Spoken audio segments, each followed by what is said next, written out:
3. Welcome to Stoneway Garden, my friends. I'm Latoya, and here's Zone 8A, Georgia. And I'm just going to do a quick little garden tour.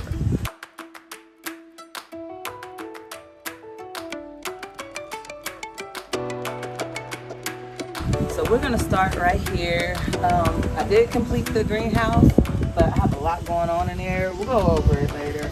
What's really interesting is I had a lot of volunteers this year. Last year was my Do they get paid? Huh? Do they get paid?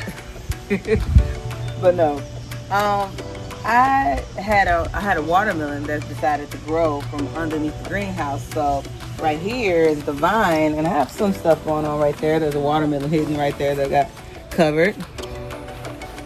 You're just gonna give us an overview pretty much of what you got going on today, right? So right here I have my zinnias, I have my sunflower, my first sunflower. I'm pretty excited about that. Charlie's trying to face the sun, isn't it? Yes. That thing moves. Moving on up. Yeah.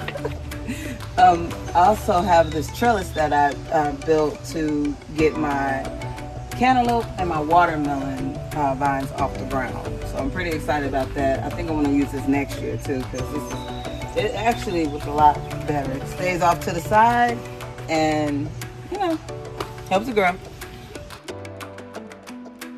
Hibiscus growing along here. My banana tree that I got, you know, I have to figure out why the bark is so low, but this is the first year, so this first year is here. I have the San Marzano right here and volunteer watermelon. I didn't grow it. It's just, you know, one of the seeds volunteer. This is also a volunteer tomatillo. Well, you know, people in Georgia love their watermelons. Yeah. So do the Texas girls. Okay. Where are you at right now?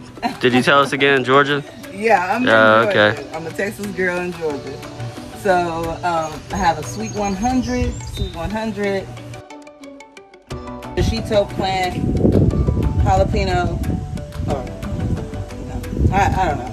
I have some pepper plants down here, Niagara grapevine right here, some more tomatillas. I didn't grow them there, God did, so. What are you gonna do with the grapes? Are y'all gonna eat them, or are you gonna? What are you gonna do? You gonna make some wine, some homemade wine, or are you gonna give these to the kiddos? What are you gonna do with that? What's your plan? A little bit of both? A little bit of everything. Okay. My kids like it fresh. They also like grape juice. Really the purple grape juice, but I like the white grape juice. But yeah, we're gonna use it for multiple things, and I also want to plant more next year. This vine actually did a lot better than I thought. I have some herbs growing in here, some calendula, some lavender, some rosemary, and the tomatillas kind of took over. But what I like about the tomatillas, it's not so bushy, so it actually still gets a lot of sun in there when it's high in the sky. I have oregano that I grew from last year. Obviously it's out of control. Another Niagara, some beans to help with the nitrogen for the grapes. And then also some sweet alyssum and some lime green zinnias when they finally blossom.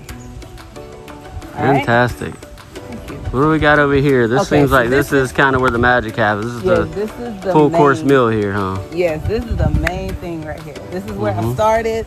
This is what I started with. Wow. I try to keep it a little organized as much as I can, but you know, it can get a little out of control, especially trying to get in between here. I still have to edge up, weed whack the sides of it. I always have to keep that going. So how many hours a week do you put in this garden?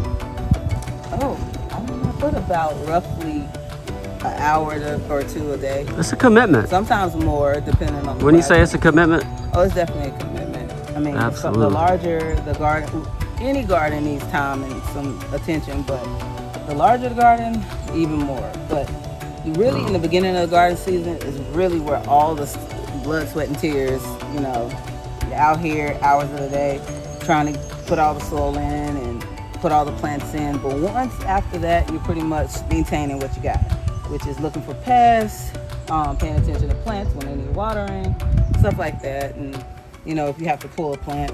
So I decided to grow right here in these beds, you know, 2 tomato plants, and 3 pepper plants. I try to minimize it to that, but I feel like I could have grew a 4th one, but that's fine. So I have a beef steak, the beef steaks right here on the sides. And then after that, another San Marzano right here. Some shishito, peppercini, pivinelle, that's not big J. Some more bell pepper right here. That bell pepper. Yes, that's a golden bell pepper, so I'm waiting for this to turn gold. I don't know if I need to cover it, make sure not to get it, but as of right now, it's doing okay. I have a slicer right here, the yellow pear right there, some more bell pepper.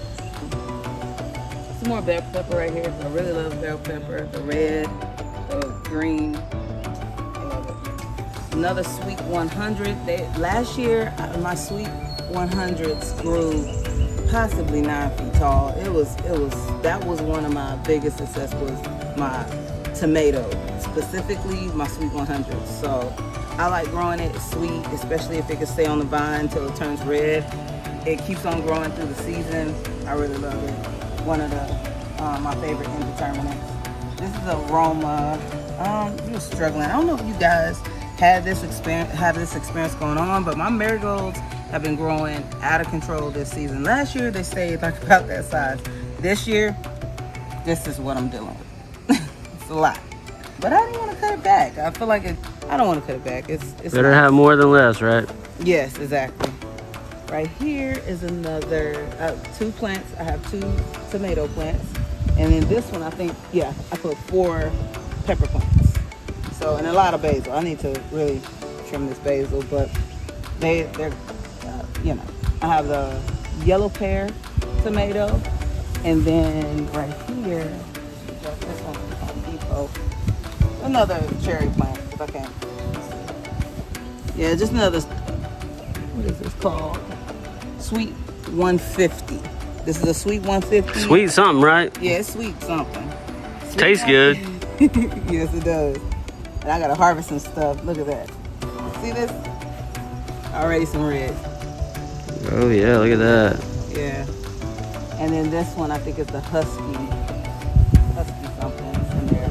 I have holy basil, some more bell pepper, another aroma, holy basil, and then another marigold. I already got plans for next year.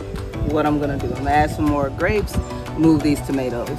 Well, they're gonna be gone anyway, but I'm gonna move them and turn those into grape instead of a tomato and pepper bed. These are Concord grapes. I also have a marigold that's growing out of control over here, but I also grew tons of beans. They're toward the end, but tons of beans to help the nitrogen in the soil for the Concord grapes. All right, and right here, strawberries. I have 2 strawberry beds. As you can see, the marigolds, once again, very out of control, overgrown, and some onions. I decided to put some onions in there. And then I put this board here to capture the snails. I was having a snail problem. As you can see, the difference in the growth of this bed and the other bed. So some basil, some onions, some strawberries, and marigolds. All right, and down here at the end is really exciting. My daughter, she loves flowers, all kinds of colorful flowers, especially pink. So right here, come down this way.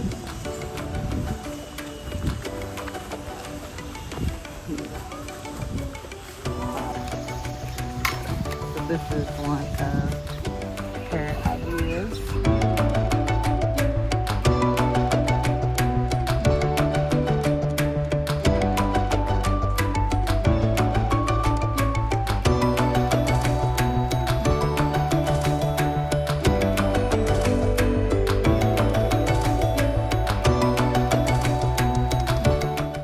All right, well, that's wrapping up my garden tour. I have more details about individual plants and what I do, what I learned from last year to this year, and what I plan to do next year coming up soon.